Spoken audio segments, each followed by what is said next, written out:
Coming soon to a theater near you.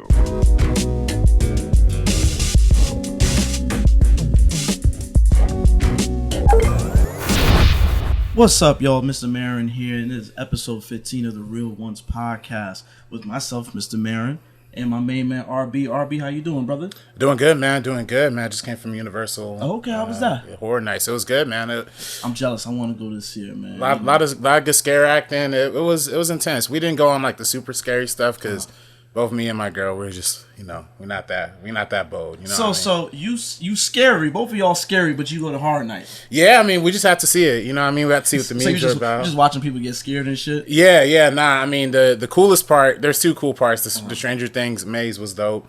I never did that. In the last couple years I never went to Stranger Things. Yeah, that was actually fun and surprisingly scary. They found even the little kids that they got to play like the stand-ins for like Sadie and the little black kid, they were even like coming at you. I'm like, yo, what's going on? Okay. And then number two was, and they introduced this last year when Nope came out, but the part when you get off the tram and then walk through Jupiter's Claim. Yeah. That's why I wanted to go, but I couldn't make it last couple years, man. This year I'm gonna have to chalk up that L, you know what I'm saying? Yeah. I live vicariously through you and YouTubers. I'll watch y'all enjoy yourselves.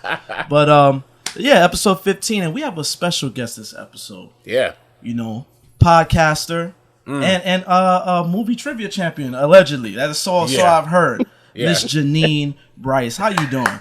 I'm doing good. Happy to be here. AKA Jeannine the Machine. Tell them about it. So Jeannine, tell us about what you tell us your podcast. Tell the folks about what you do. Yeah, so I do a podcast with my friend Morgan. He is British and in the UK. So, we just talk movies. We have a couple shows that we do on our channel called the It's a Wonderful Podcast feed. So we have a podcast where we talk about classic films. So things from like going all the way back to the 30s, all the way up to like the 70s.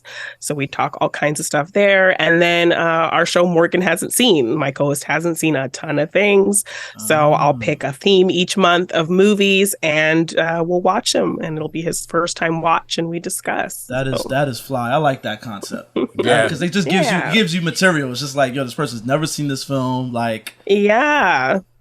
No, the series kicked off because I discovered, I think Endgame was about to come out, and I discovered he hadn't seen like the first 5 MCU films.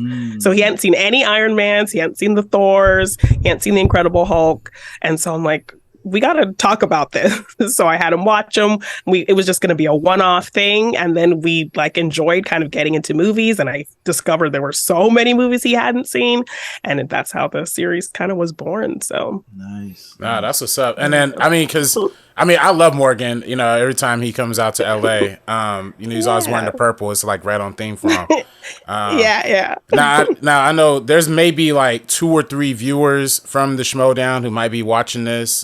Back how we know each other, Jeannine, from the Schmodown days. A lot, if new listeners don't know, a lot of myself and Jeannine, we used to work for a show called the Movie Trivia Schmodown. Okay. It was like a little YouTube movie trivia league. It was serious business. You know what I mean? Like we traveled the country and like playing, and Jeannine was like the star. Like she was like the OG, triple OG, mad moments in front of live crowds. So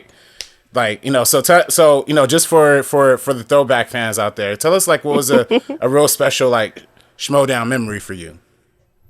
Well, I got to play in front of a huge crowd in Brooklyn, in New York. So Brooklyn, I came out. Shout out Brooklyn. Yes, and my outfit kind of was themed like a boxer, and so I very much had a Apollo entrance, and so it was just really cool to have that crowd cheering for me and amp me up, and be on a live stage in front of everybody. It was an epic moment for me. So I've always been kind of, I guess, the people's champion of the Schmodown. Never actually really won a championship, but got really close and played some good matches, and I think I became a bit of a memorable figure in the league. So it was a really great time. Yeah. And you whooped my ASS multiple times, including we did like a black trivia, a black cinema episode, and it was me, you, Jay Washington, my boy Winston Marshall. And yeah, I got knocked out in like the first round, I think. Come on, not a good look. Yeah, you know, it happens like that. But Jeannine ended up winning the whole thing, so. That's dope. That's dope. I like that. I'm a bit of a movie trivia, geek myself. So I love we might need to. Let's test each other throughout this episode. I might throw a little something out there. All right, we'll see. But I might be a little rusty, but we'll see. All right. But it's October. It's the scariest month of the year. Halloween time. Halloween. Yes. So spooky and shit. So we around this time of the year, I like to run back old horror films and stuff like that. I came in, but like I have like fond memories of back in the day when AMC used to show old movies, not like stuff from like the 90s. Like they used to show like the black and white films, and they used to have their little Halloween marathons. And I used to watch that with my grandmother. Eventually I started watching that by myself. The Universal horror films and all of that. But then I started realizing like, I don't see too much of us in these, too many movies centered around us. And, at the time, all I really knew was Tales from the Hood. That was the only thing back then. And then, as I got older, still watching movies with my grandmother, I got put onto the Blacula, Sugar Hill, and all that stuff. And I was just like, there's a little subgenre, of films that's like dedicated to us. It's not just throw black people in the film and give them a scary situation, but it's kind of like elevated horror. It's like a lot of stuff that goes on in our community, kind of twist and turn it and give it that little horror spin. You know what I'm saying? So yeah. So it's like I love. Go ahead. Yeah, no, I love that horror has kind of for black films, horror has kind of adapted to black stories and black life, and it's always kind of mixed together in that way. And definitely, I don't think we really saw that until those blaxploitation early kind of horror films. For me, I didn't even really know about those until I saw that great documentary, Horror Noir. And that's kind of when I learned about Blacula and all of those things, and we covered them in our Classic Films podcast. For me, it was like something like People Under the Stairs was kind of my first really big seeing story featuring black characters, where black stories were kind of the backdrop of this horror film. So I absolutely loved that, and that's kind of what made me love Wes even more, not just for Scream, but for kind of really putting that effort into crafting horror with black characters like Vampire in Brooklyn as well. And then let's not forget again, the late great Wes Craven. Let's not forget Serpent in the Rainbow, that takes place in Haiti, deals with voodoo and all that mysticism, all that spooky stuff. You know what I'm saying? So it's and I feel like, and I remember when I saw Get Out, I was like, oh, finally people are going to understand Tales from the Hood. Finally people are going to go back and look at some of these things, because, we spoke about it in a previous episode. I remember hearing, I think it was like a Variety article that was like, comedian Jordan Peele wants to makes this film about interracial dating or whatever the case may be. And I was just like, like there's a horror about that. I'm like, wait, what? But I was like, this is intriguing. And as it played out and we got to see the film, it became the pop culture staple it went on to become, and won an Oscar. It was just like, oh yeah, like this is I like this form of storytelling, and what I said was what ended up happening. A lot of people went back to Tales from the Hood and was like, they was kind of doing something similar with black situations, and telling those stories, like even things like Candyman, like really talking about your gentrification and having your killer be this former slave and have this kind of tragic slavery story. And I loved that we're giving these black stories, but having horror be kind of this great combination to really broaden it to wider audiences and have more people kind of really put those two ideas together and really look at these stories that they maybe wouldn't have looked at normally. Absolutely. And that was the ironic thing about a lot of the backlash. Well, not a lot, but the backlash from like, audiences that wasn't necessarily us. You know what I'm saying? With the Candyman remake, it was just like, Candyman's gone woke. It's not scary, but it's like, black trauma is at the center of that story. You know what I'm saying? From the original, definitely from the original, and even into the sequel, which gives like a much more deeper backstory into the character. I will say I didn't have a problem with the movie being too woke. I mean, maybe I did. I guess my criticism of it was like, and I think it's retributive justice for how the original played out. It was a great concept, but really white savior kind of movie when we break down the original. But the new one. They went, they went to the next level and like, it's like only white people gonna get killed by this Candyman, you know what I mean? Yeah. And like, at a certain point, I was like, okay, like, I guess I'm just never gonna see any black people get killed by this guy. All right, I like that. Okay. It's like, I like it, but after a while, I'm like, all right, I don't even know like what I'm fearing at this point. Like, he ends up protecting homegirl, which is cool, but we're gonna talk about that stuff more later. I know, we're gonna get a breakdown. So Jeannine, you said you went back to check out the movies from the 70s and stuff like that. What did you take away from the early attempts at black horror stories? Blacula is definitely one of my favorites, so it's one I always kind of like to go revisit. And I love knowing that there is a conscious effort with that one in particular, because just in hearing the title of it, kind of knowing the era it took place, my first time watching it, I went into it thinking it was going to be very much like your typical blaxploitation film.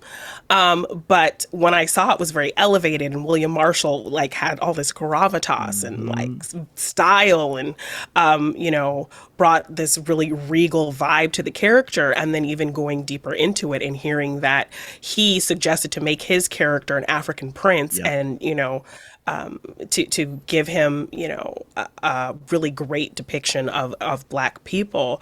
I was so impressed by that. And even William Crane, the director, really feeling the struggle of being the only black person behind the camera. I mean, there's a scene in the club where I think all the producers were wanting to have all the white people dance together and all the black people dance together. And he was very much like, no, let's have them mix up. Let's have, show the world as it is. So I like that there was this conscious effort to really show black people in this very, regal, dignified way that I hadn't really expected to see in movies like that. Blacula. I saw Blacula, late night staying up with my grandmother. There was a channel called Flicks that would show old movies too. And they show Blacula. Blacula is Prince Mama Wildday goes to Transylvania. To strike a deal, I think to end the slave trade or something like that. Try to parlay with, have these kind of peace talks with Dracula. Dracula, another dignitary. Of all people. He's just chopping up with Dracula, and Dracula is like, you know what? I want your woman. He's like, yo. Like, Dracula's like, you're racist. You're bugging. And then he just, Dracula just bogarts like, yo, man, I'm gonna just curse him. You know what I'm saying? Curse him, Blacula, give him a wild race and Blacula of all things. You know what I'm saying? And it's like, but it's so funny because if you watch the trailer, they're like, Dracula's soul brother. It's like, yes, that's so what I was expecting. So to have William Marshall be so just grand and like Shakespearean almost. Black actor William Marshall. Yes, he's just very. He just when he's on the screen, he's not selling it. He's just like his presence. Amazing. I love that movie, man. Have you seen Blacula? Right? I actually haven't. No, I haven't seen that one actually all the way through. It's so good. It's just it's cheesy, blaxploitation films back in the day. Very thin budget. Some of the lines might be problematic. There's the people that open up Blacula's coffin as these two gay interior designers. And it's so it's a very much stereotypical kind of thing. Yeah, it's pretty cringy now. We literally have a scene where, Blacula turns to the camera and is like, I'll have a Bloody Mary. Yeah. And then old boy from Harlem Nights, the one that was toothless in the beginning of Harlem Nights. Oh yes, he's in it, and he's just like, that's one mean dude.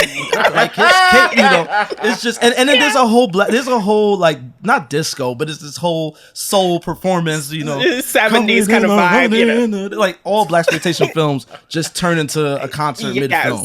So it's all of that. You get all of that. You get all of that in there, but and then that leads to stuff like Blackenstein and Dr. Jekyll and Mr. Black or whatever. Yeah, I think Dr. Black or something like Mr. Jekyll. But that was talking on that on that Black Julie. I haven't seen it, but I do. We talked about Homegirl from House Party 3. Yes. And then she was in that famous clip of like, yeah, she's in Blacula. Running. She's the cabbie that gets, that she's like, oh yeah, get off me, mister. And he's just like, slowly going to that. She's just not fighting back. Yeah. She's just like, and then she has that one scene where she comes back to life and is running towards the camera. Yes, that great shot. That's such an artistic, cool horror shot. Yeah, iconic. I love that. Yeah. I love that, man. But then, like I said, it just leads to another bunch of black versions of movies. Even Abby, which is like the black exorcist. That William Marshall is in as well. He plays the priest. Yeah. I have a question now. There's the Michael Jackson starring Spider movie. What was it called? Ben or something like that? Oh, you mean the Rat movie? The Rat movie, yeah. The Rat movie. Yes. We covered those films, Willard and its sequel, Ben. Yeah. Right. So I haven't seen the first Willard, but I have seen the Michael Jackson sequel. Whatever one he did the song for. The Oscar-nominated song. Beautiful song. About a rat. A movie about killer rats. It's like, all right. Right. Yes, very random. Random. But like, it's interesting how like the roles for black people in these, like he wasn't even, like Michael Jackson, he wasn't even in the film, if I'm not mistaken. But like the role of just like having, black music advertising films like during like the blaxploitation 70s, 80s music movies, kind of putting the music. So that's when I think of like movies like Blackenstein or something like that, or I think of Sugar Hill like has a whole kind of black theme song soundtrack. So it's like I think that's like some of the funny is they take themes and like concepts that are central to black issues, like like you said, Black dealing with the slave trade, or the Frankenstein joint dealing with like body, manipulating black male bodies, or like, messing with, experimenting with black people and things like that. So it's like they play on these themes, but it's still made in the traditional cookie cutter, like. But by the 70s. Time they got to Blackenstein, it wasn't that deep. It was just like, it was a cash grab for it was like, yes, it was just like, hey, let's Blacula was cool. This was successful. Let's make do Frankenstein, but just a Blackenstein. But then even something around the same time as Blacula was Ganja and Hess, which was another kind of vampire movie with Dwayne Jones, who was in Night of the Living Dead. And that was a totally different route. Now that was elevated. That was different. Yes, it was very experimental, and again, making this conscious effort to show dignified black people. I mean, Dwayne Jones' character is rich. He lives in a nice house. He lives a nice lifestyle. He's an acclaimed like professor. So yeah, you can take that same kind of vampire story and do something really interesting and artful and experimental with it, like Ganja and Hess as well. So while we were having kind of these wannabe Blaculas who were just kind of in it for a cash grab and really playing into the blaxploitation stuff, we also got some really artistic, interesting takes on horror like Ganja and Hess. Yeah, but the filmmaker, what was his name? Bill Gunn.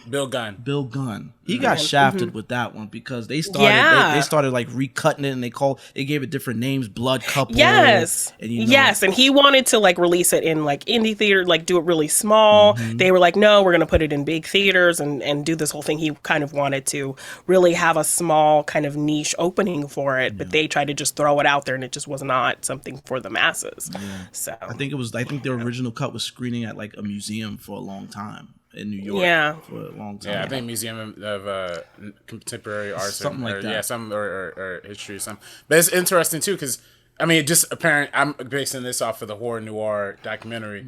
It was apparently the original cut was a big hit at Cannes. Like it was a big hit at Cannes. It was highly celebrated and was seen as like a part of this new Hollywood movement that we were seeing in the early 70s, right? With like a lot of like experimental filmmakers during that time, but it just didn't get that same love. And, so because, black people, they expected a certain level of filmmaking from black filmmakers and from certain level of expectations from black audiences, which I think is, kind of dumb. They were like, it has no jive.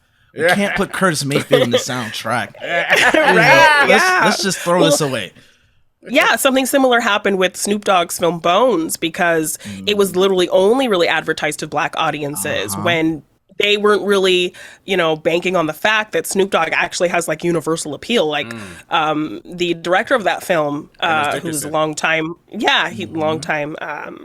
cinematographer for Spike Lee, he was saying, white kids, all kinds of kids were coming to the set trying to get pictures with Snoop and autographs and were like all excited to see him. So had they really marketed that film kind of more in a universal way instead of just to black audiences, it probably would have done a lot better. Yeah. And another film around that time, this one I actually would love to see be remade today, JD's Revenge. Yeah, Bones is kind of like a spiritual like remake of JD's Revenge. Absolutely. And JD's Revenge, for those that don't know, is about, it's like he's like a gangster, right? Like this dude back in the day. He gets into some mess. Kind of betrayed, And they like force people to just kill him, pretty much like Bones, you know what I'm saying? Yeah. And he comes back, but he's manifested through Glenn Turman, who played Colonel Taylor in A Different World. A young Glenn Turman. Yeah. But it's just so funny because he's like this mild-mannered brother to all movies, just real straight cut. And then he's just like, he gets possessed by JD, who's this jive gangster. Get off me. He's talking, he's over here slapping his woman. Yeah. Calling women out their name. He got he starts dressing like him. That is the funniest shit. When he starts dressing like an old gangster, he got the switchblade, he got his hair permed, and he's wilding all movie. Like his woman that he's about to get married to, he's slapping her up. And he's beating her up. What the hell is going on? I'm taking your car. Good night, sugar.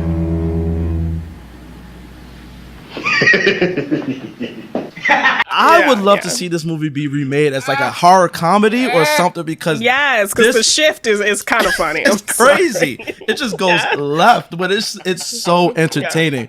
I remember OG put me on to this movie. He's like, "You ever seen JD's Revenge?" And he explained it to me. I'm like, "Wait, what?" Then I went and found it. I said, "Oh hell no, this is hilarious!" Like, but it's so entertaining, so entertaining.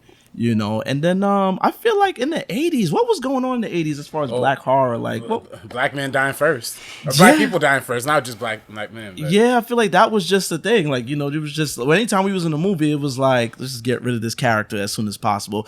Yeah, so I think that's maybe where that trope kind of really started becoming a thing of like killing off your black characters, and that kind of became the trope. But I think going into the 90s, we're really getting not black horror films, but black people in horror films. And even no matter how small or big the role, they were kind of the most memorable or funnest or best part of the film. Like, look at something like, I did a TikTok sharing like my favorite black final girls, and I included Reese, Loretta Devine from Urban Legend on there. She was getting so much love in my comment section. Like, this character who literally was barely in the movie, everyone's given her so much love because she's so memorable, she's funny, she's, channeling Coffee in her little moments, she kind of has a heroic moment at the end. So I love that kind of in the 90s, there was this big embrace of black characters being in films, not inherently being important whether they were black or not, but them really using their time on screen to entertain and really be memorable, great characters. Like Scream 2, like you had 4 black characters in that film, and no matter the amount of screen time, they're memorable, they're interesting characters, you care about them. We have 2 black characters who died at the very beginning, but you really like them. They're having these really interesting commentary and conversations about black people in horror films, black people in cinema. They're funny, they're really cute together, you really feel for them. So, when they meet their demise, you really care. Oh, yeah. You have Joel being the smartest character in that movie. And that was Dwayne Martin's idea. Like, he was like, Joel would not stick around for this. Joel would just leave. And like Wes Craven was like, well, how would he leave? And Dwayne Martin says, in a cab. And dude literally in a cab. He just had him do that. And that's exactly like, he's the smartest character. Yeah, you see all these people dying. What was tripping about these slasher films? I know we all watch them and stuff, but it's like, you never see... Like, you gotta really put yourself in that moment. Like, there's mad people dying around you in like a 2-3 day span. Mad people you came across are just getting clipped off. So what are you gonna do? Like, I'm not staying around there on some whodunit shit. I'm carrying a camera and I'm working. No, I'm out of there. Like, you know what I'm saying? So shout out to Dwayne Martin's Joel, man. That's definitely the smartest character in any horror movie, as far as I know. And I will say, like, you know, there were a lot of black people dying first in the 80s, but the one movie, which is still my favorite John Carpenter movie, and honestly one of my favorite sci-fi horror films, The Thing, Keith David. I think that was his feature film debut, if I'm not mistaken. Really? Yeah, it was. Yeah, and he seriously? Yeah. Oh wow, I didn't know that. He survives all the way to the end, so that's pretty iconic. And it's an iconic character. Like I didn't know that. I didn't know that was his first go. I did not know that. Yeah. No. Nah, so that's just like, you know, so we see some filmmakers kind of getting cool with it, and we talked about how a lot of black horror just didn't exist, but you know, we definitely got to shout out George A. Romero for Night of the Living Dead, 1950s. 1960s. Well, during the civil rights movement, and having the fact that was so unintentional for him, like he was not even thinking about that, but the iconography and the visuals and just casting, he literally casted the best person for the role, and it ended up being this really interesting cultural topical thing that resonated with black people. So the fact that was just an accidental thing, and he literally was just like, he's the best person. I want him for this role. I'm not looking at his skin tone, like, and it just worked out to. And the crushing thing about it, you know, folks, you know, if you ain't see this movie by now, like, I don't know what to tell you. Yeah, it got spoiled at this point. But like the ending, it's just like, you know, the brother survives, but you know, he gets clipped because they think he's another one of the zombies, and then they just throw him on the pile. Yeah, oh my gosh, and that visual. Yeah, it's so haunting. It's very disturbing. You know what I'm saying? It's very bleak, but you know what? That movie was very highly embraced by Black Panthers and stuff during that time period, because they saw it as like a revolutionary film. You know what I mean? They saw it as like a piece of revolutionary cinema where it told a black hero, black like excellence being displayed, but still being crushed by the white, you know, power dominant system in that time. So I talked about this book before, but there's an excellent book called 100 Years a Film in Color or something like that. It's I think colorization in film is what it's called. I'm butchering it, but I'm gonna put the title in the description. Okay.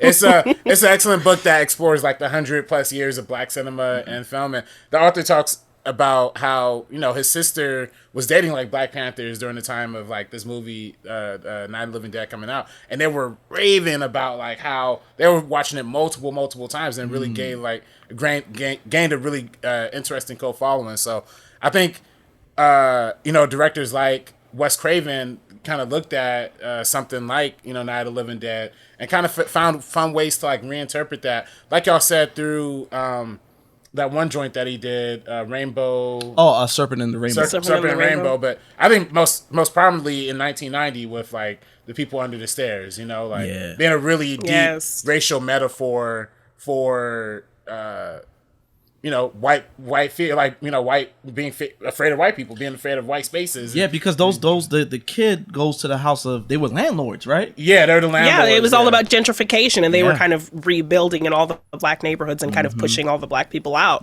So, you know, he goes into that house because he hears, you know, him and Ving Rhames go in there because they hear these people are hiding this money. So this money could help them keep their home and all that stuff. So that's why he goes in there and ultimately ends up being, so he ultimately ends up, this black kid ends up being the hero of the story. Yeah, Wes, this is what I love most about Wes, man. He found ways to put us at the center. You know what I'm saying? It was just like he found ways to tell our stories. You know, going back to Scream 2, I think I told this story before.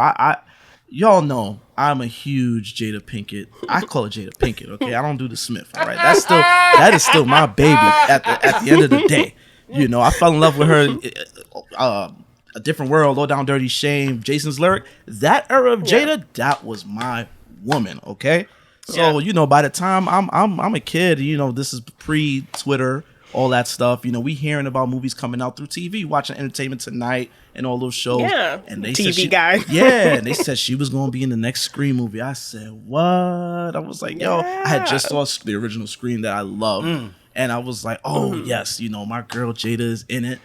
And then, then opening night, you know, I was just like, you know, I'm sitting in there. I'm like, yeah, let's go.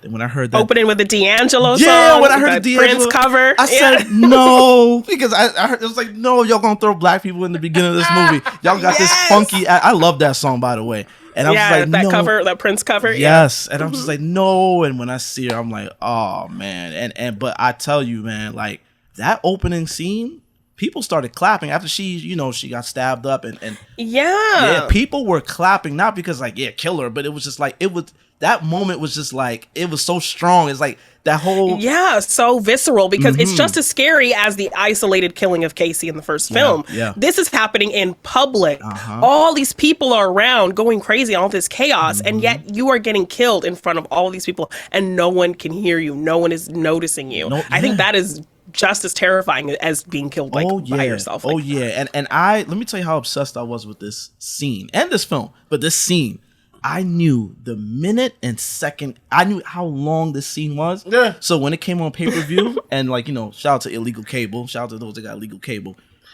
I used to make sure that every time that movie showed, I would watch. I was like, yo, I gotta catch the first 12 something minutes of this movie. Like, I would watch it all the time. You know what I'm saying? I love Scream 2. Scream 2, we had said it off camera, like that's probably the blackest Scream film. Scream movie, sure. Yes. You know what I'm saying? Master P on the soundtrack, Silk the Shocker, D'Angelo. Yes. There's a whole, I don't know if you've ever seen it, but there's a whole commercial that used to be sent to BET that literally shows every single scene of Black, Elise Neal, Jada Pinkett, Omar Epps, and Dwayne Martin. Maybe you catch a glimpse of Nev Campbell real quick, and then oh my gosh, I love that. And then it ends with the Master P song, and it shows you the soundtrack because they're selling black people the soundtrack. Yes, like, Negroes go buy this album right now.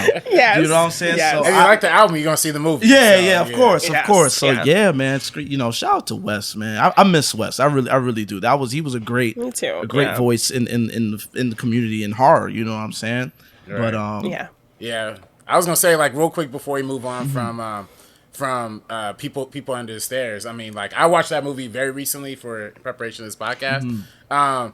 One of the absolute scariest scenes is when he first goes down into that basement, and then the stairs turn into a slide, and he slides in, and there's just all these little beady eyes and hands just looking at him, like through the cage. I'm like, yo, what is this? And it's just like, was this your first time seeing the movie? That was my first time seeing it. And I genuinely like that was literally like, I feel like that could be a movie that could really stand the test of time and like be redone today or something like that. Because even I feel like well, they was gonna turn it into a show. Last I heard, like a few years ago. Really? Yeah. I could see the show, especially if you're following a character like Roach, right? Who's like living inside of the house, and the crazy dad in that full leather gimp looking suit. That was wicked. That was super wicked, dog. Yeah. That got me like, yo, this is scarier than anything in Pulp Fiction. Like, like whatever that gimp was doing in Pulp Fiction, this is 10 times like scary. And he's just like shooting the roof, like then the hardcore music comes out when he's when he's just like, I don't know, bro. That movie was intense. Like, that had my heart racing. Yeah, no, they were terrifying. Yeah, for sure. That's why, like, I actually haven't. I wanted to revisit Scream 2 after our conversation. I didn't have a chance to, but all of Wes Craven's filmography does, like you said, a good job of like having some sort of inclusivity or addressing some sort of social, concern or having some sort of not advocacy lens, but like having a message in it. You know what I mean? So his horror films, they all have some sort of substance. You know what I'm saying? They kind of all address certain things if you pay attention, enough. If you just looking at it like, oh, Freddy slashing up people, like, cool. But if you look like, like New Nightmare, I liked how he approached that one. Like, that was the precursor to Scream, the way he did that whole meta thing and, kind of address some things that was going on in real life. Nancy Langenkamp, I think is her name. Heather, excuse me. She played Nancy. Sorry, Nancy. My bad. But like she had a real life stalker at one point. So it was like they kind of weaved that into the story. Really? Oh, I did not know that. Yeah. So I like he kind of treats it. He's not just giving you a one note. I just want to scare people. Just get asses in seats and just scare them. He kind of gives you a little bit more with that. Yeah. But we kind of skipped over one of my favorite horror films to start off the 90s. It's a low budget, little something, but it's worth talking about. Death by Temptation. Oh, yeah.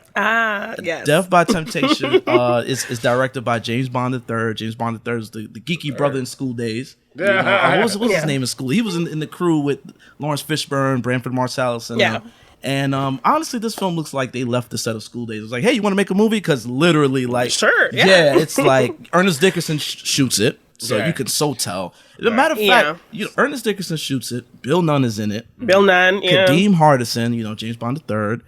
John Kennedy Sam Jackson. Sam Jackson. This is early Sam Jackson. This is when he was Sam Jackson. And he was always playing Negro number 5 in a movie. Like he wasn't the big Bill yet. Yeah.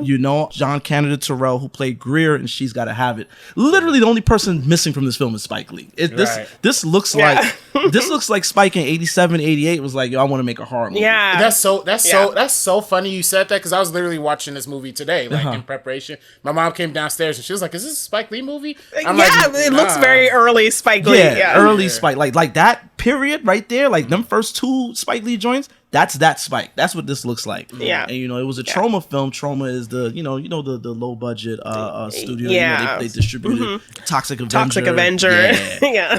And this is this film is rough around the edges. This kid questions his faith. He grew up in the church. His father was killed, and he kind of questions his faith and goes back to New York. And that's when he comes across this, succubus you would call her? Succubus, this kind of man-eater. Yeah, and if you ask me, a lot of vampire, she's like a demon vampire. I don't know what you would want to, like haunting people. Yeah, but I always saw this film as some sort of allegory for like AIDS. Well, yeah, they definitely, I think we're going for that with that first guy that she or that second guy that she kind of attacks and puts that brand on him. Yeah. Got the lesions all on him. She's like, what I gave you will you could never, you know what I'm saying? And it's just creepy. It's just like, they went there with it, Mind you, HIV AIDS is still, we talking about 1990. It's probably was shot 88, 89. Like this is still, it's almost like pandemic America. You know what I'm saying? People are still afraid. Yeah. Yes, and just a woman having these multiple partners and them all kind of dying, but not from AIDS, from her just killing them. But definitely, you can make those correlations and comparisons for sure. So I wouldn't be surprised if that wasn't a conscious thought. Absolutely. From James Bond III. Absolutely. I feel like it's also the religious undertones.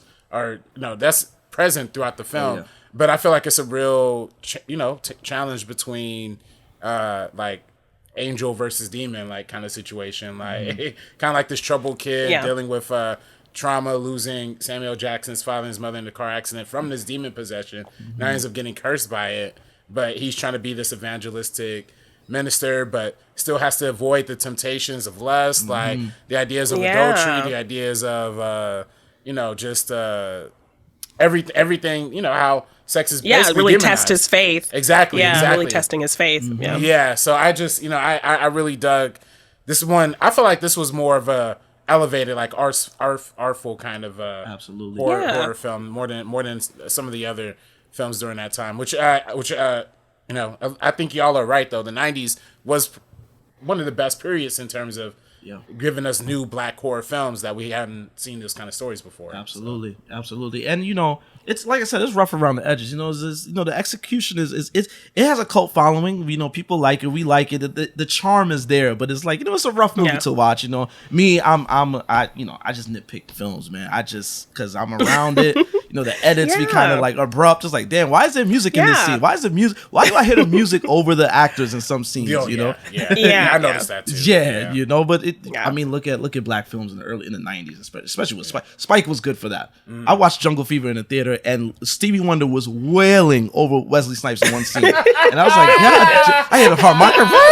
I'm like, damn, what is Wesley saying right here? So that's just something that they all kind of felt. They're mixing their movies like Nolan be mixing like Interstellar, I mean? But it's Stevie Wonder's harmonica, you know what I'm saying? Instead of an explosion. Louder than everything else. I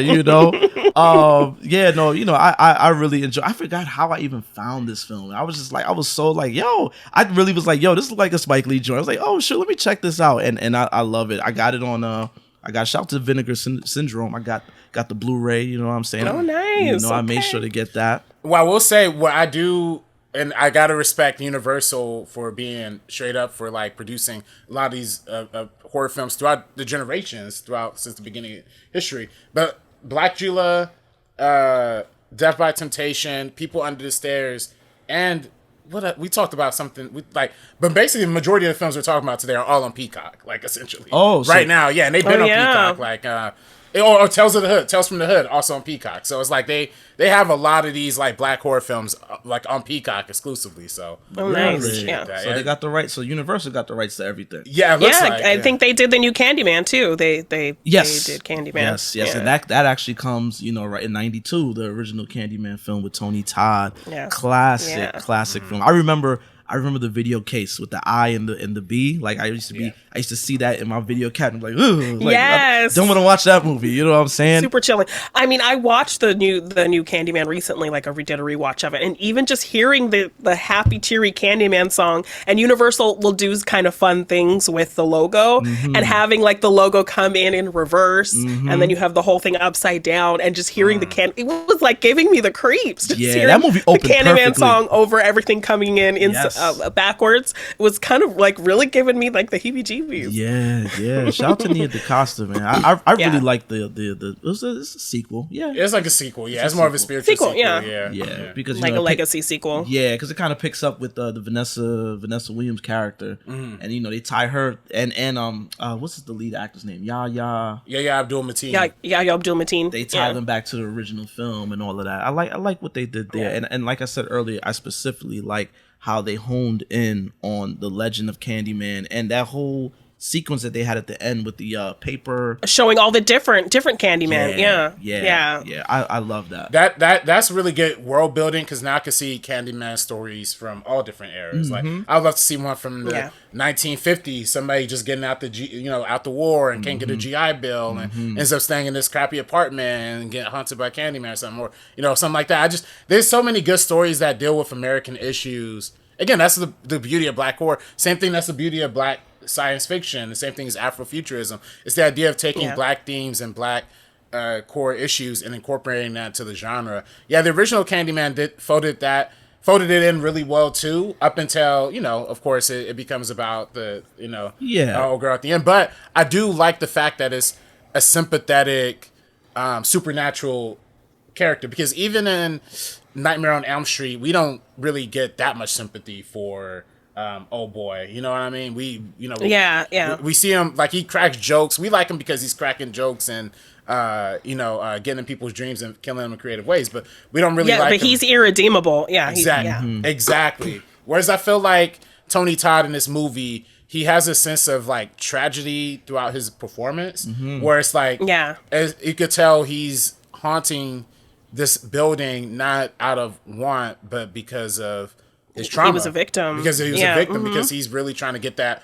white girl that he loved back in the day. He's trying to get that back. You know what I mean? Helen. Yeah. This is like, Brush is popping up. Like, yo, he's a simp. Like, yo, bro, just leave it alone, dog. Like, that's not Helen, bruh. That's not the same chick, dog. Like, he's wilding. Oh, low key spitting game though. Yeah, he got the pimp coat. You know what I mean? He got the You know what I ran back Candyman right around the time, because I actually went to a screening of Horror Noir in Brooklyn. And it was actually a double feature. It was Horror Noir, and then they followed with Tales from the Hood. Oh, really? Nice. I went to a screening of that, and I didn't notice. Yeah, when he's in the parking lot structure, you see his shoes and his pants and stuff like that. I was like, yo, he's actually kind of fly. Where did he get this clothes from? You know what I'm saying? It's like, I thought he was from like, coat? Yeah, I thought he was from like the 1800s. Where he get this fly shit from? You know what I'm saying? It's just the people he's killing over the years in Chicago. He's just taking their clothes. Like, what's going on? Right. But Candyman, that movie was brutal, man. The scene to this day, I can't even think about it. When they're telling that story of the little boy that goes in the bathroom and he's grabbing his private. Woo! When I was a kid, I saw that. That was probably scarier than Candyman. I was like, I was like, what? He just came and just took his manhood? Like, what is that? Like, that was that and Casey Lemon's death. And that one is just like, he's just gutting his and they show her body afterwards. It's like, damn, you know what I'm saying? That's a brutal film. But Jeannine, I was gonna say, like, did you watch Candyman in theaters when it came out, or the new one, or the OG? No, I didn't get to see that in theaters. I think I was probably too young for that. Nah, Yeah, but I discovered quite a few years later, and yeah, just really loved the themes of it. Tony Todd's performance, yeah, just having this really interesting cultural backdrop, and having this really tragic character. Because I'm going into this movie thinking he's this sinister villain. He's going to be very much like a Freddy Krueger kind of haunting kind of thing, but he's kind of romantic. He's very tragic. You feel for him.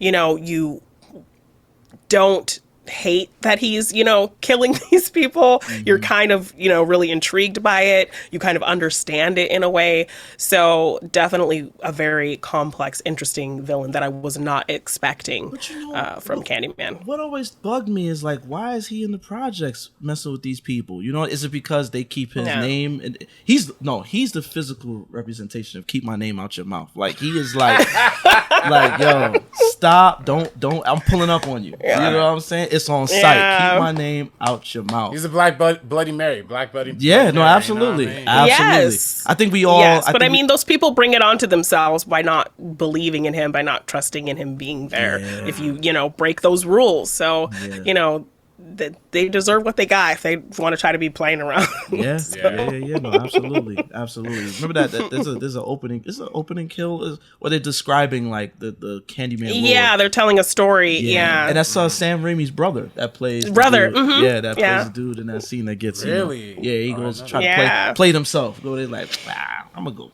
Candyman. Who was that? And he found out. His ass found out. That's what was funny about the remake. And again, like. This is why, I like it. I liked it a lot, but it was like when all the little girls were in the bathroom, and then all the white girls kept saying Candyman, Candyman. The one Asian girl was like, "Nah, I'm out." Yeah. I was like, okay, I know exactly what's about to happen. Yeah. What are you trying to do? Right. Yeah. All these little white little, they about to get playing games, think it's gonna be cute. Yeah. So, Yeah. but that's just it's a great metaphor for. Yeah, you gotta listen to Black stories. You gotta listen to Black history, Black heritage, because we try to tell you something. We try not to have history repeat itself. So, listen, even with something like Nope, not inherently a story about Black life or anything like that, but featuring Black characters. Yeah. But just peppering in some of that kind of Black thinking, with no, we're not gonna do that. No, we're not gonna go there. So I love when they can at least interject kind of that Black attitude in characters, even when we're not inherently telling a Black story with horror. Mm-hmm. Yeah. So a couple years later, Spike Lee decides to start producing films under 40 Acres and a Mule. He does Drop Squad, which is another film. I don't know if you know about that one. It's another film I think needs to be remade.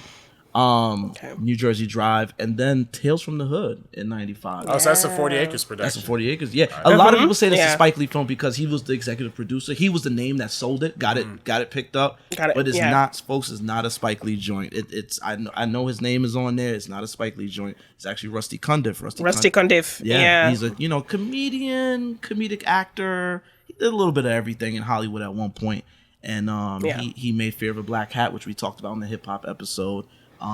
Eventually he ended up directing Chappelle's Show and stuff like that. But this is his second feature film, and I remember vividly the first time seeing this commercial. I was in first grade, and seeing Clarence Williams III and that devil. Oh my gosh! That got me. And even seeing the little clip of David Alan Grier hand going backward. Oh my, twisting around crazy. Yeah. I was just like, yo, what is this? You know what I'm saying? But, that film fell victim to not being, they didn't know how to promote that film.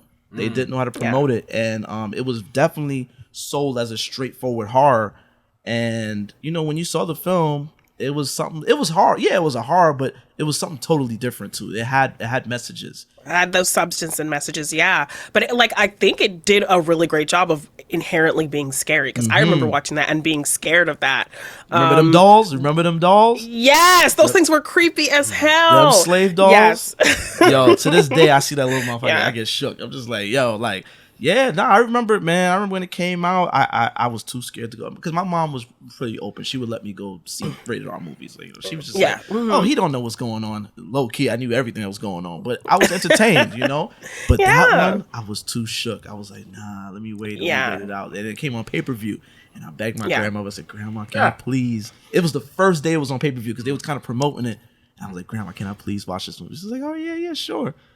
Yo, that first tale with the politician that get beat up by the police. Yeah. Yes. And then the zombie version of him comes back and like they can't get rid of him and he just keeps appearing. And oh my gosh, that was so scary. By the end of that tale, I was behind the couch hiding. She's like, you made me order this movie. You made me hide it. Yeah, and you're not even gonna watch it. It got too real. Yo, it got too real. I mean, it got too real even before the scary stuff started when the dude was just getting his butt kicked by the police. Such a strange fruit. Billie Holiday's Strange Fruit. That that song playing. Mm-hmm. The music cue that always stuck with me. It was just like like that's one thing. Yo, pairing music and imagery like that's when it's strong. Like when I felt so. Obviously, as a brother getting beat by police, I felt bad, but I really felt it when I started hearing Billie Holiday singing. Strange Fruit is a song about the lynchings. You know what I'm saying? So it's just like it was just strong imagery, strong use of music, and that but you know what? I didn't understand the last tale until I got older. The last tale with the brother. Like the gangs. Yeah. And then that circles back to the three that we've been with. Yeah. Mm-hmm. Shout out to, I think his name is Lamont Bentley, the actor. He passed on, I think, 2001, 2002. He was on Moesha and stuff like that. Mm-hmm. And he plays a brother on the streets, Crazy K, and he's out here, hood shit, right. he's getting licks, you know what I mean? Catching bodies, all that stuff. And then he kind of gets in a situation where he gets put into what do they call that? Not moratorium. Oh my God, what do they call that? When you're not dead, you're not alive, you're kind of in purgatory. The middle. Purgatory. There you go. Purgatory. Yeah. He's like in a purgatory, and then he meets Rosalind Cash, who that was her last film. That was her last film. She died of cancer, I think, before the movie even came out.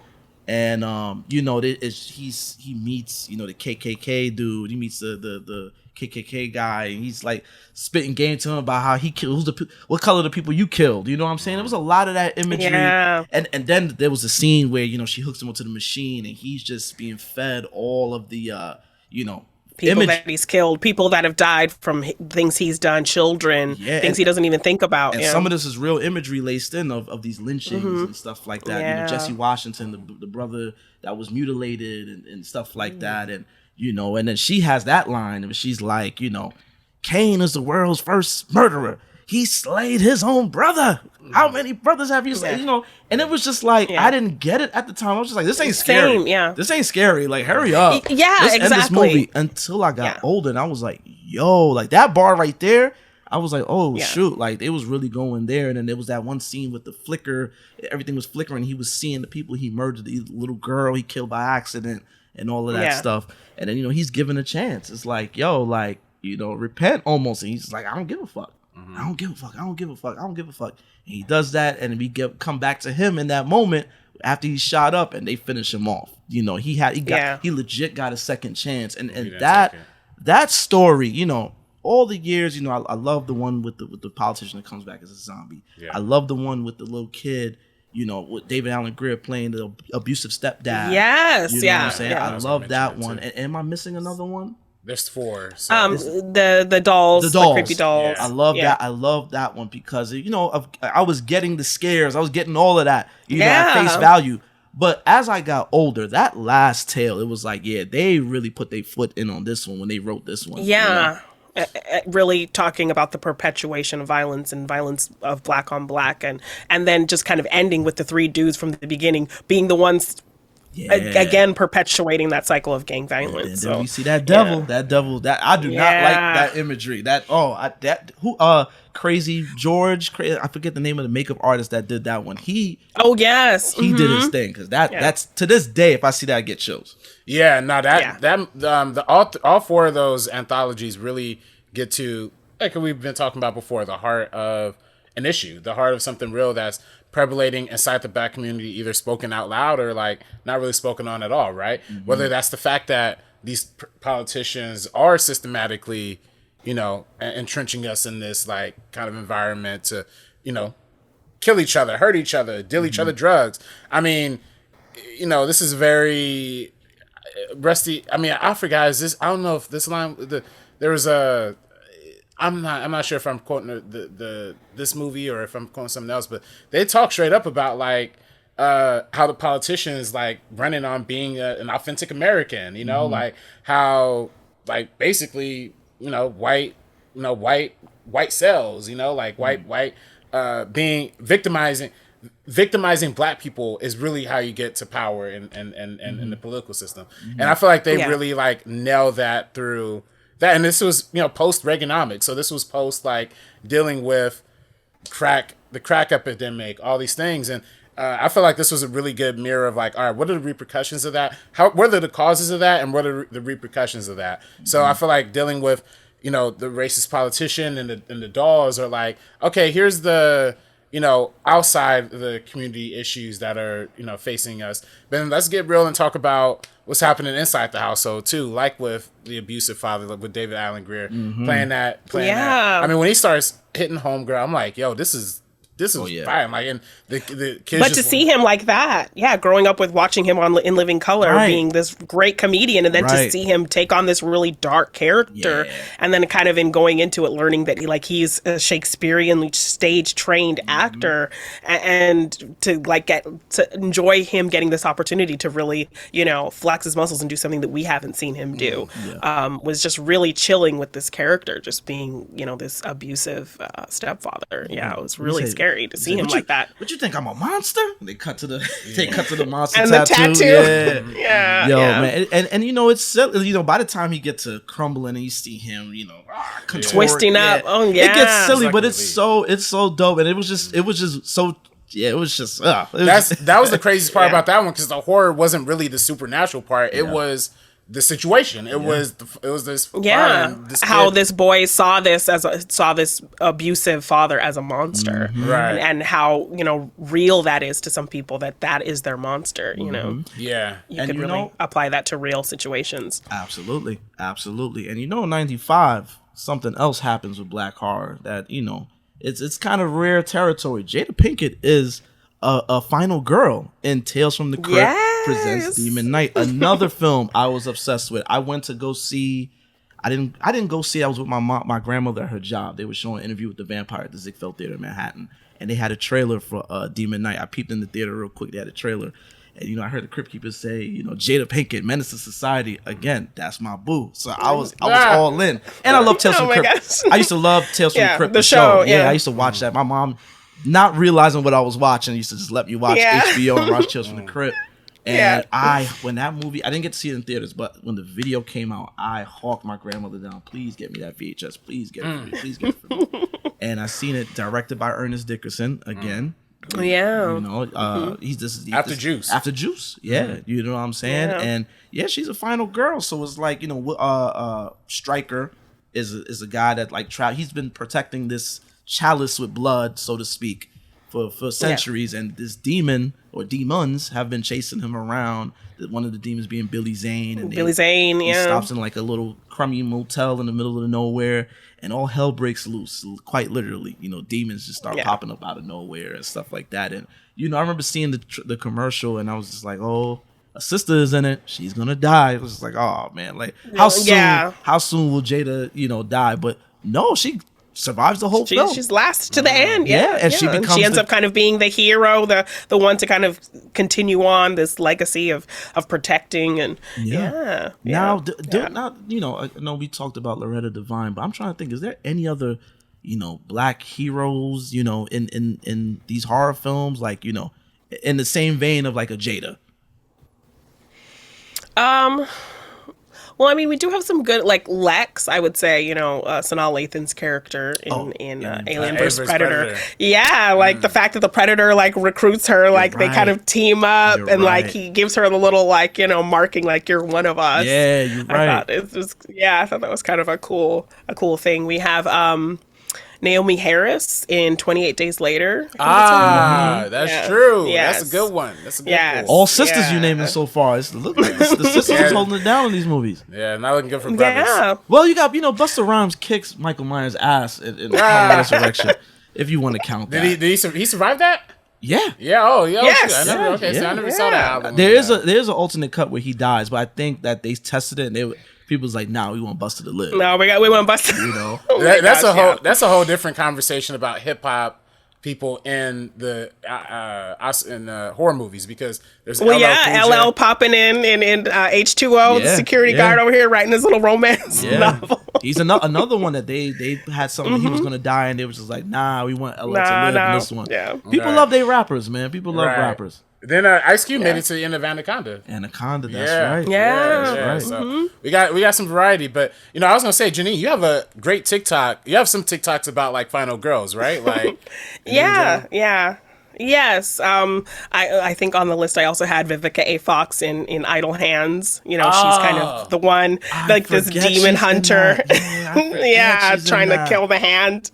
Yeah. I completely forgot about that movie. That's early Jessica Alba. That was Seth Green. Yeah. Yes, I can't remember the actress's name. She was in that more recent horror film Fresh with Sebastian Stan. She's like the best friend character, but she, is actually, her friend gets taken by Sebastian Stan, who's like, killing girls for their parts. And she's like actively like trying to find her friend, looking into things, investigating, and ultimately like kind of, spoiler alert, helps her friend like kick the dude's ass in the end. So yeah. Now I don't know if this is I don't know. I've never seen Blacula 2. But if I'm not mistaken, according to the Horror Noir documentary, Pam Grier plays a Scream, Blacula Scream in the sequel. The sequel. Yeah. So like, I don't know if she survived it by the end, but I do like that template of having strong black women in these horror films. You know what I mean? Because everybody, we've seen the Jamie Lee Curtises, and we've seen everybody, favorite final girls and all these other horror pictures. But I like the fact that there's a portrayal of smart, intelligent black women who make common sense decisions, which will probably be more realistic in a lot of those horror scenarios. So even shout out to Barbarian. There you go. I didn't realize she was actually black. She was she's biracial. Mixed, the main star in that. She survives to the end too. But that was one movie where I'm like, okay, so I didn't know she was black, but I didn't know she was black based on the decisions she was making. I'm like, don't go further down that hole. Go back in there. Come on now. Like, she just kept going. I'm like, dog, come on, this ain't real, but okay. Right? She's like, says, no, I'm not gonna go. And she's like, nope. And then she still ends up going. I'm like, oh, what? Like, you have the decision right there. That's really what I liked about The People Under the Stairs, is that the fact that he said multiple times, I'm getting out of there. And he actually does. That's the surprising part of People Under the Stairs. He actually does get out the house, but he's like, nah, I gotta go back, get homegirl, get Roach. He's the first black savior in People Under the Stairs. He's saving the white girl from the parents. Like, okay, I mess with that. So but going back to what was we talking about? The rappers? Oh yeah, the rappers. Yeah. Snoop Dogg and Bone. Another Ernest Dickerson film. Yeah, another Ernest Dickerson. Exactly. Yeah. Aaliyah and what was it? Queen of the Damned. Yeah. Queen of the Damned, and we have Brandy, and I still know what you did last summer. True. Yeah, so I like seeing that music. Trey Songz and Texas Chainsaw Massacre 3D. That brother Trey Songz, man. Oh my gosh, that is not a popular name right now. Yeah, that brother got some shit going on. Yeah, nah, it's nasty. And then don't forget. Now we talking about hip hop, influence in horror. How about the Leprechaun movies? Leprechaun in the Hood. Yeah. Oh my gosh, I've not seen that in so long. Lep in the Hood can't do no good. That is, my brother. Shout out to my brother. Avid listener of the pod. He loves that. He could quote that movie front to back. I don't know how many times I've only seen it one time. Oh, I don't know how many times I watched that movie. I watched it way too many times. It's terrible. The second one, Back to the Hood. I vaguely. They did not do a Back to the Hood. Back to number 2, the THA Hood. So they didn't do Back to the Hood. They didn't even do surprisingly they ain't do the. Yeah, that one I only seen. I know. All I know is that Laz Alonso's in that one. Yeah, that's all I remember. Okay. But I didn't see. Was Ice-T in the first one or the second one? I think he was. I think it's Is the first or second? I can't remember. I didn't see the Leprechaun films. I know, Jeannine, we're talking about it at a party pretty recently. Like, yeah, you're telling me how it was this spinoff of the whole Leprechaun franchise. Yeah, because yes, they sent Leprechaun to space and stuff like that. And then they sent him to the hood, and apparently it was popular. It was like, yo, let's keep him in the hood. At the end of the movie, the end credits is a whole music video. Lep in the Hood come to do no good. He got his demon baddies, you know what I'm saying? They wearing their short red dresses. Yo, this shit is crazy. But at that point, the producers of Leprechaun was like, whatever, like just green light, whatever. It was very much like the Blackenstein kind of thing. Yes. You saw the kind of let's do this and everything in the hood kind of energy happening. Yeah, it's just silly stuff, silly stuff. And then I don't know. I don't think there's really anything that stands out between that and Get Out. Not that I could think of, but I don't know, Jeannine, I could be wrong here because you know a lot of. Well, recently, I think it's newer. I watched The Angry Black Girl and Her Monster. I don't know if you guys have seen that. I've been hearing about that. I did see that. Yes. How's so that? Very much. It was really good. I very much dealing with gang life and all that stuff. Like, this little girl, she's sitting with her mom. Her mom gets shot as she's holding her. Yeah. Wow. Just from a stray, drive-by bullet. Jesus. And then her brother, he witnesses it as well. So he kind of gets caught up in that lifestyle and ultimately gets killed as well. And so she takes his body and tries to bring him back. Yeah. She's really smart with science and all of these things. So she ends up kind of Frankensteining her brother to come back and get revenge on the people who killed him and kind of end, because she's just angry with all the killing and, senseless death that's happening in her neighborhood, in her life. So, she tries to figure out a way to fix that with, her brains and science. And so it's this really kind of interesting, topical Frankenstein story with a young black female lead. That one is on Shudder. Y'all definitely check that out. It's on Shudder. Yeah. And that is directed by a USC graduate, if I'm not mistaken. So just got to shout that out. Oh, okay. I do also want to shout out 2011's Attack the Block. Oh yeah. And I guess that's technically more sci-fi. Yeah, I love that movie. But man, dog, that is that to me. Shout out to me and my boy Andres, who I do First Cut with. That's one of the first movies we connected over, man, because just the John Boyega is unbelievably funny and just hitting all these marks of being scared of the whole situation, but also stepping up. Literally stepping into it. Reluctant hero. Exactly. Like he's trying not to. I feel like he's trying to front in front of his squad. Like he's trying to be the alpha dog in front of his homies. You know what I mean? Dog, that movie is just so good on so many levels. Being set in, you don't see that part of London that much, like the housing projects in London. So I just thought it was dope, man. I just loved. It was and that came out, I think, around the same time as The Raid, in Indonesia, like that kind of one apartment building set action film, martial arts film. But having this set in an urban street-like level environment with this alien invasion, I don't want to say too much about it plot-wise because I really want people, if y'all haven't seen it. Is that joint streaming? I don't know. That's a good question. I have to look that. I had to look that one up. But that's a top tier. I feel like that's the main reason he got Star Wars. Absolutely, yeah. Attack the Block. Yes, yeah. That turned him. He was a star after that. You know what I'm saying? Yeah. Oh yeah. He stepped into that one and really impressed, I think, a lot of people with that. Yeah. Now let me ask you, Jeannine. This is not black horror, but this is something in RB. I want to test this out, especially when we have guests. This is Halloween. Spooky time. Boo, all that. All that shit. What is your top 5 horror films? Ooh. I mean, I love Scream. Oh.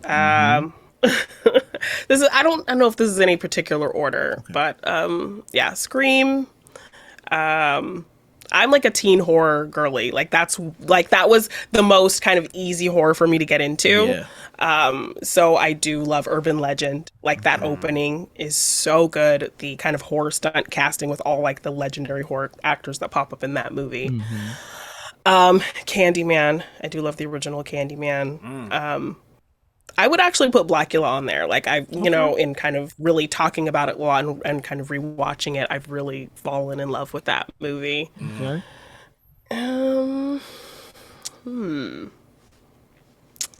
don't know what I would pick for the last one. I guess just throw Scream 2 in there because it's the blackest Scream movie in the franchise. I didn't really have to think about it, but I also love like horror comedies, like Shaun of the Dead is like an honorable mention. That's great, yeah.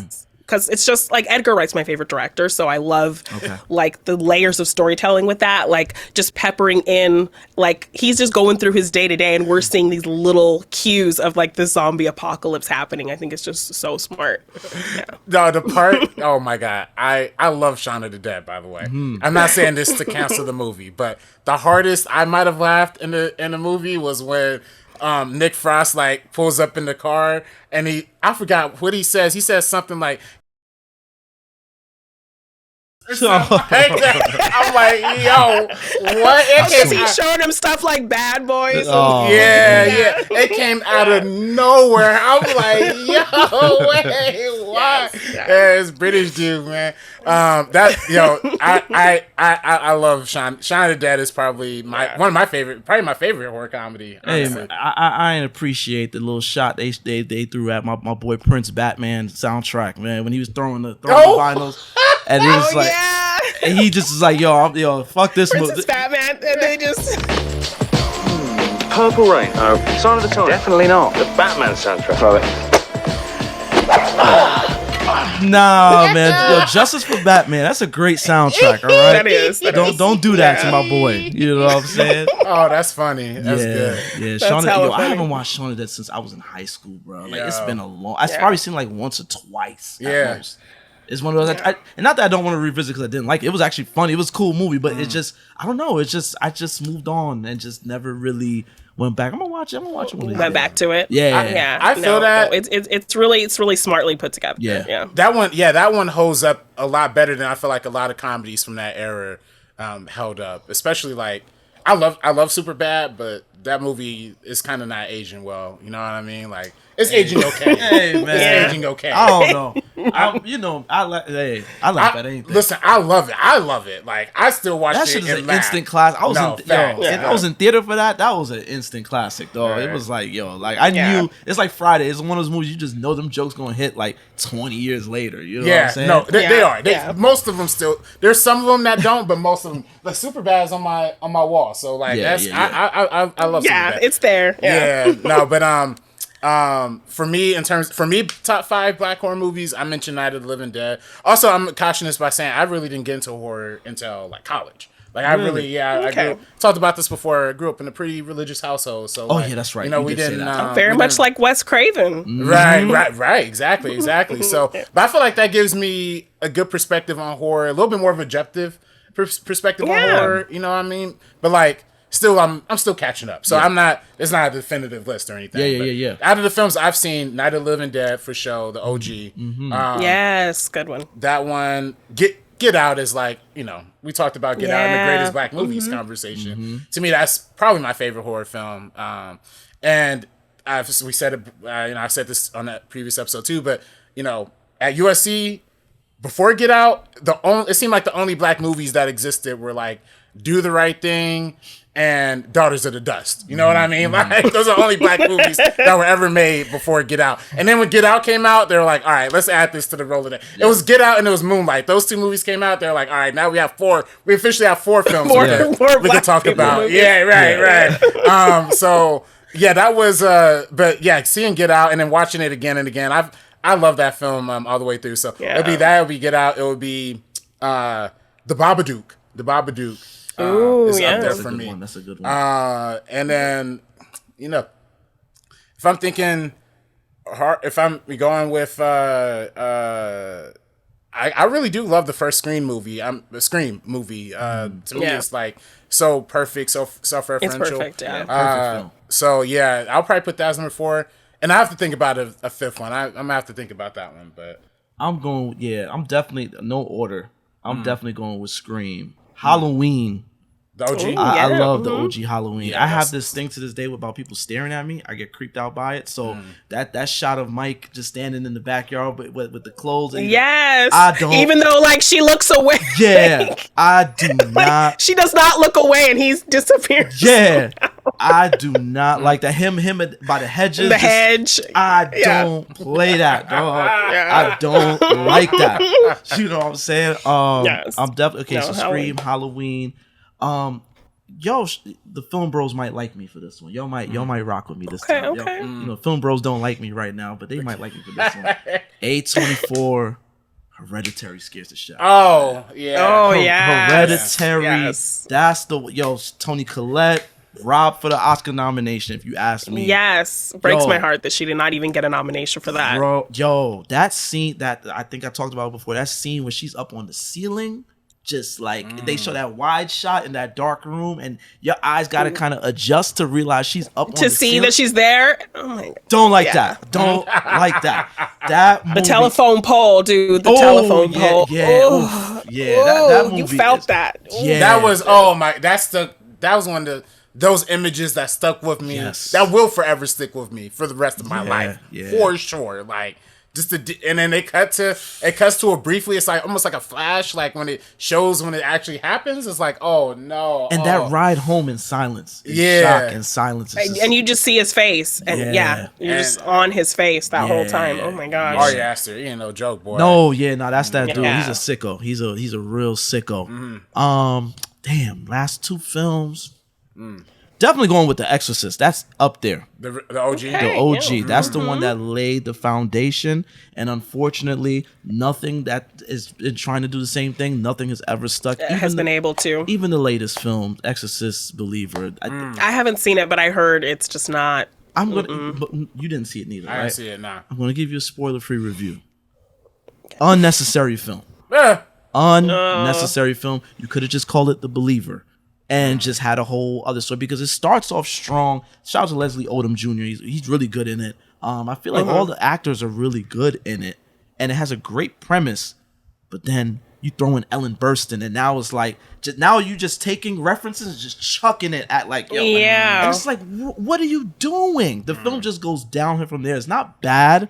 It's just like, why? They didn't find a way to work in the legacy aspect. So if they couldn't work that in well, they might as well just have left that part out of it and had it set in the same universe, but you don't really even have to address it. It was exposition after exposition after exposition, and it just felt like a first act just stretched out, and it was just like, now they're rushing to get to the final exorcism scene. I'm just like, and then I hear it's a trilogy.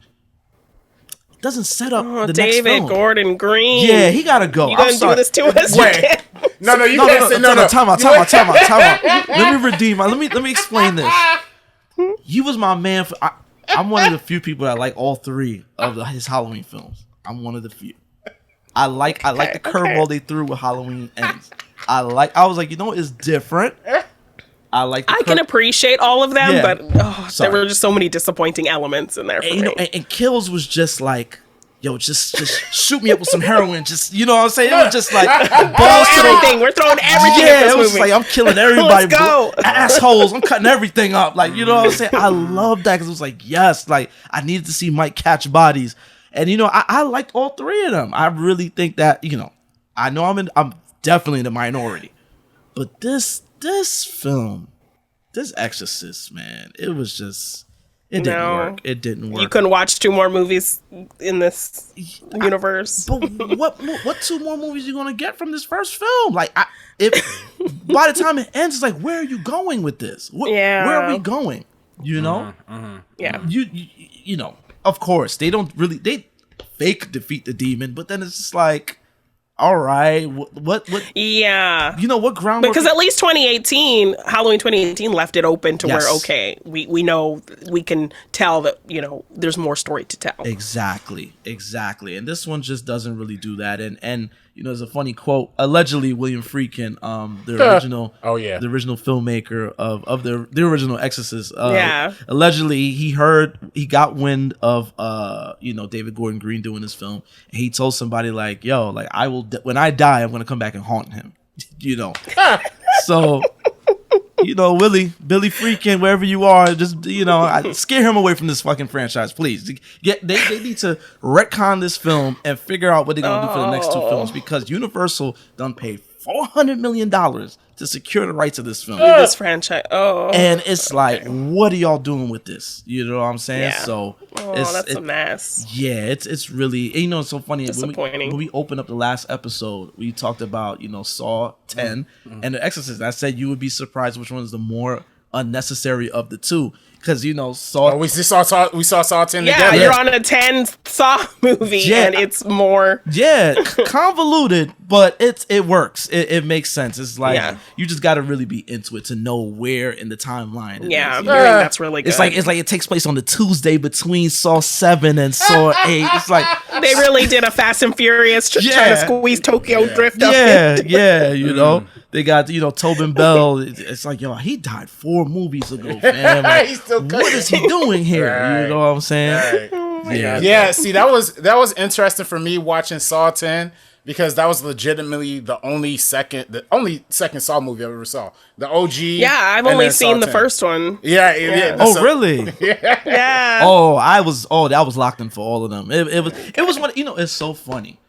As I sat down, shout out to RB, I was his +1 to the screening, and literally a week before this movie, I was like, another Saw? What the hell? Who the hell is watching this movie? Fast forward a week later, my ass is in Burbank, sitting there about to watch the next Saw movie. So, oh my gosh. Not gonna lie, the funniest reactions happened in the theater because I left for a second to take a phone call, came back in, a gruesome, terrified seeing what's happening on screen. And I see like half the people in the theater looking away like this. Like, I see John, you're just like locked in looking. I see literally, there's a white girl who was like sitting directly behind us. She's like leaning all the way forward, like all into glued. Like, she's like clapping after it's over. I'm like, dog. Is that when Shorty had the wire and was cutting off her own leg? Yeah.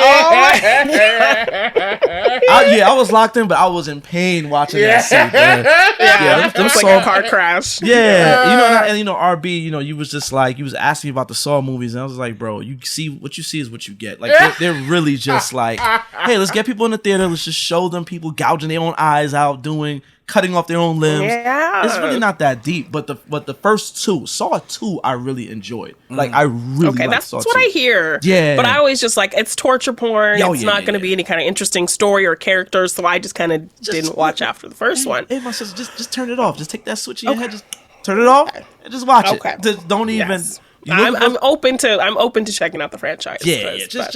Don't stress, because by the time you get to the middle of the franchise, it's super convoluted. It's all these apprentices pop up, and this person was really there for this, and that. It was just like, whoa, like again, it's all these crazy retcons to kind of make these new timelines. Oh happen. No, it's all the same timeline, but they just finding new ways to twist and ways turn to add to it. Okay. It's almost like Fast and Furious, where Han is where alive. This was supposedly happening in the background, but you didn't know. Yeah, this whole like time. I said, this movie takes place in the Tuesday between one of them films. Like, it's just a random. It's not even like related to anything too. So you can't go into it completely blind and be like, oh, this is a fine film in its own right. You know what I mean? I was okay with it. I just my thing is, I said my thing on Twitter. I'm not gonna like go into it because it might be a little spoilery, but Saw 10. It was cool. I got a review for the holdovers coming up soon. Oh, but speaking of, I realized when you mentioned in my top 5, the fifth one, because I didn't say a fifth one, I don't think. Fifth one is actually this old 1960s film starring William Shatner called The Intruder. I don't know if it's technically even categorized as a horror movie if you Google it, but to me it's scary because it's basically about like an all-white suburban town, like, and something happens with a black man or black people happen, and so they end up killing like some black people in the beginning, essentially. But then like it ends up becoming a situation where then the whole town tries to get riled up, and it's almost like this instinct of like mob violence, like they are gonna like terrorize. I can't remember the exact setup of this movie, but it's basically almost like a formulation of like Ku Klux Klan type joint of like all these. It's like the epitome of like white fear, like in this movie, and it was a real early This might have been Roger Corman's first film. Corman? It might have been his first film or his early film. Yeah, he did a film with William Shatner. Damn. Yeah, no, exactly. Yeah, and but it's a very interesting. We were talking about Halloween Kills, and that I think David Gordon Green cited The Intruder as like a direct influence for that film. So that's where the whole Evil Dies Tonight mob mentality. Yeah, that didn't work for me. And killed. That subplot was just you had that lady coming to the street fight with an iron. Like, what is happening? Yeah. That was where the film was like, all right, like that little subplot is like, bro, I with that guy's running around town. It's just that was unnecessary. That mug is crazy, but I think modern horror, modern black horror since Get Out, post Get Out, has gotten so good that it's like undeniable to even, we've had so much good horror films because of it. And I think that's because Jordan Peele did the impossible and tapped into fears that everybody had, not even just black people of white people, but all people of white people, essentially. All people of any other people, essentially. Like, it took the otherisms of the genre that we become so used to in horror and applied that to everybody, essentially. Like, everybody's scared of somebody, essentially. So I thought it was dope. I thought it was dope how he handled that, and I think seeing how films have since approached that subject matter, whether we're talking about Them on Amazon with Lena Waithe, whether it's talking about, like you said, the other black girl, and I love this like new social conscious era of horror that Get Out ended up starting. I'm sorry. Go ahead, Jeannine. Oh, no, I was just going to say, and then that interesting juxtaposition of Get Out where that we do see in black culture, the fact that, black people are inherently, hated on some degrees or feared, but then there's this want to kind of steal from them and admiration of this kind of low-key admiration, stealing hairstyles and lip injections and, BBLs and all that kind of stuff that you want to take from black people. We have white ladies out here talking about how they invented the headscarf and like, man. So just this kind of underlying kind of admiration for what black people do, but then this surface level like dislike and hate and fear. So Get Out really taps into kind of that juxtaposition of those two ideas. I just want to tap into, this show is largely sci-fi, but Lovecraft Country. Yes. Oh my gosh, I loved Lovecraft Country. My favorite episode is the one where what's her name? Jeannine Smollett. Jeannine Smollett. She gets the house, and the house is haunted. And we find out that there's like a doctor that was like, doing experiments on black bodies and all sorts of stuff. And I love that episode. Even the little Easter egg they had towards Emmett Till in that episode where he's like playing with the Ouija board, and it's like he's like, will I enjoy my trip this summer? It's like, no, what I'm saying? It's like, what I'm saying? It's like, and then that last scene where Majors was pretty much possessed by the doctor, and all the black bodies was coming around him and pretty much exercising the doctor, and as they're exercising the doctor, like you see that they're all, the person, that one basketball player has a baby's head instead of his head on him. Oh my gosh, the black women all, they gutted, and there's this one dude on the ground that like he had half a head, but as they're gaining power, they're all coming into their final, their original form. And it's like, and they exercise that demon, which is basically the doctor. It was just strong visuals, strong storytelling. Yes. I love that episode, and it's just one of the reasons. That series was just so smart. Yes. So smart, and it's one of the reasons why I just hate the fact that it's, they canceled it. You know what I'm saying? Yes, and like the fact also this very interesting kind of like FU to H.G. Lovecraft because he was a known racist. So the fact that they're taking his stories and really putting black people into those roles and making them the heroes of his stories is just this big middle finger to him, which I love. And just again, kind of like Tales from the Hood, really having this great mix of scary visuals and horror and really combining that really well with black stories and black history. So really sad that show is no more. But when you were talking about The Intruder, it did remind me of the Purge franchise and how that also really plays into a lot of things with homeless people and lower class people, and those typically being people of color, like the first Purge. That movie solely being, having all your kind of lead characters be black and, having your, black John McClane essentially sequence at the end of that movie. But I and then Betty Gabriel in I think the third film in the election year. Yes. Her. She was on my final girls, Black true. final girls list as well. So just having kind of these Black heroes and really playing into this idea of, because if you think about the purge really happening, you would see it as that. This is a way to kind of clean up the homeless problem. And who are the people who live in kind of lower income areas and all of that. So yeah, when you talked about The Intruder, like it put the Purge in my head as a franchise that really played into kind of these class issues and really, elevating Black heroes and stuff like that. I know it gets a little crazy and ridiculous and it's not for everybody, but just that concept in general is really scary to me because it feels so real. It's not some creepy, zombie serial killer. It's not like a Jason Voorhees or a Michael Myers. This feels so real and scary. It's not supernatural. Like you feel like something like this could happen and feel so visceral. So, and then just very cool to see, this movie kind of make Black characters and POC characters the heroes.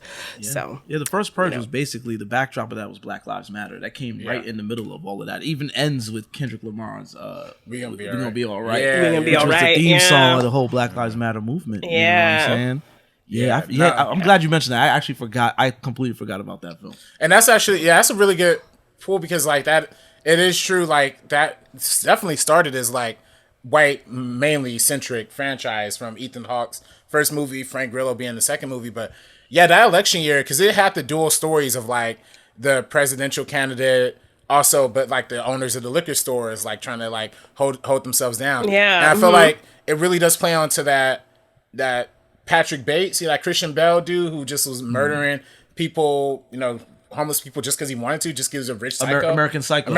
That's right. Yeah. That's right. That's real for a lot of rich people essentially, and there is, the Purge is fictionalized, but it's based on some ounce of truth because there are a lot of rich people out there that's doing some scummy stuff and just get away with it. So a family of white people were trying to just, that whole crew was trying to get a Black homeless man, right? And he finds safety with them, and ultimately then in the other later films it's cool to see him kind of take his experience and become kind of this leader of this kind of whole mission to end the Purge and fight against these kind of rich people who are doing this for the wrong reasons and all of that. So yeah, he kind of becomes a revolutionary after that first film, and we see him throughout the franchise kind of The first film, by the way, I remember seeing the trailer and it was like a great concept, and the first film was really underwhelming. Yeah. I was like, the concept was amazing, but then when I saw it, it's such a good idea, but the execution was let down a little bit. Yeah, for sure. It's just trying to be a home invasion movie, but once they put Frank Grillo inside of the city during where all the action was happening, then it became like a lot more exciting. So more interesting. Yeah. I think the third one is probably my favorite. The election year. Yeah, I did like that one. But Lakeith Stanfield is in that. Like he's in. I always forget he's in that. He's in that. He's in the third one. Oh wow! Right, yeah. See, he might be a new like Black horror star. You know what I mean? Because he's in Get Out. He was in maybe he's not too many Black horror movies, but Get Out. Mansion. You gonna say that Haunted one? Mansion. I'm not gonna say that's a classic, but No. Nah. But there's the Changeling now. I believe it's the Apple series, the Changeling. Yeah, I heard something about that. I haven't seen that one personally, but I need to check that one out. I know they got. There's a lot of great Black horror content out there right now, so I think that is what's the most exciting part. Like, there's almost too much. Yeah. But I honestly feel like Black audiences have always been very strong into the horror film demographic. Especially when you look at the box office breakdown for like the Paranormal Activity movies or like a lot of those horror films from like the mid 2000s or like mid 2010s, all that era. Like there were a lot of times it'll be like 25-30% Black people in the whole audience. RB, but you know why? Because it's our moment to talk to the screen. Right. You know? Where you going? Don't go there. Oh hell no! Get out of there. That's what I'm saying. Like, even when they're not the predominant hero of the story, they're the side character, they're the best friend or somebody, they're always the most interesting, funny, memorable characters in the film. These actors know, their role in this film, and they're going to be entertaining and they're going to be memorable memorable to you. I mean, what's his face in Friday the 13th screaming about enchiladas and run to the porta potty?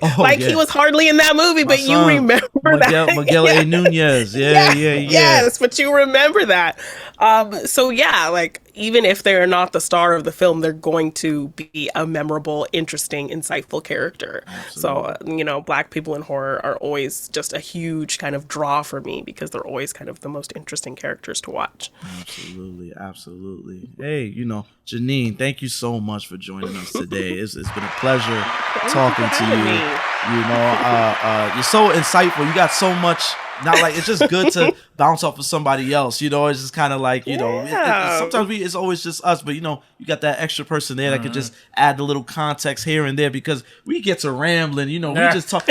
We get to rambling sometimes, and it's like we forget there's people listening to this. You know what I'm saying? So it's like I'm over here talking about a movie. I'm like, this happens and that happens, and sometimes I go back. And I'm like, I didn't even explain what the movie was about. Like, or people coming to me who's like, yo, that movie sounded interesting. What is it about? It's like, I should have. Whoops! I kind of missed that part. Yeah, so it's great to have you here to kind of fill in there and let us know what's going on. What's going on with you next? What's on the docket for you? Well, you can check out the It's a Wonderful podcast feed. It is vampire season for us right now, so we are talking vampire films on both channels, on both shows. Morgan hasn't seen.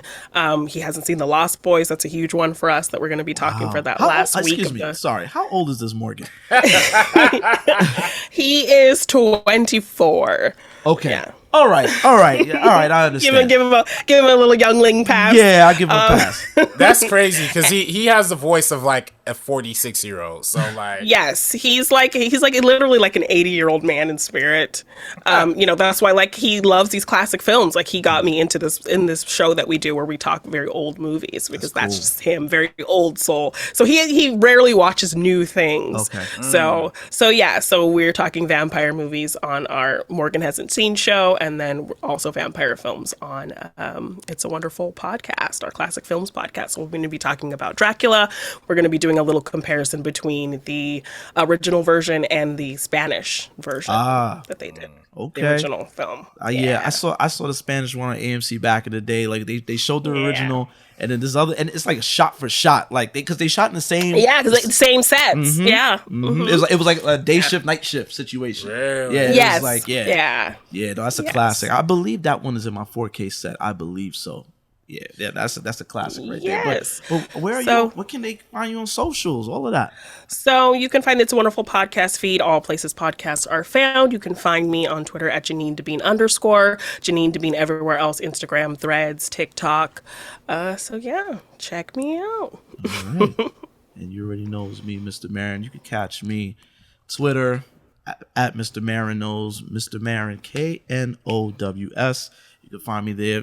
Instagram, same handle. And then Real Talk Film Society on Instagram, REEL Talk Film Society, RB. You can follow me on Twitter and Instagram at Director RB3. If you're watching this on the First Cut YouTube channel, make sure you subscribe. If you're listening to us on the podcast feed, give us a follow. You know what I mean? If you're listening on Spotify, listening on Apple, subscribe and leave a comment. We need them comments. You know what I mean? We need that engagement. Absolutely. You know what I mean? Hey, yo, Halloween, be safe out there. Yo, I don't know if they still do gang initiation in the hood. I remember back in the day, it was like, yo, when you get out of school, don't be, they gang initiation day. They out here wilding.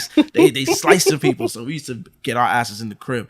Also, I just want to say this before I go because it was on my mind earlier today.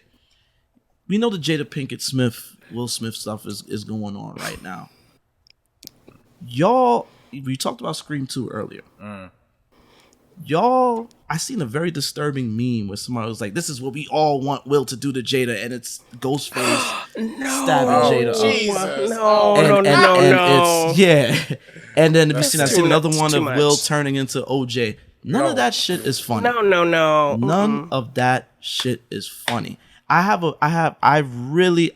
been noticing like black women, it's feel like almost exclusively black women are just violence is thrown onto them in any situation.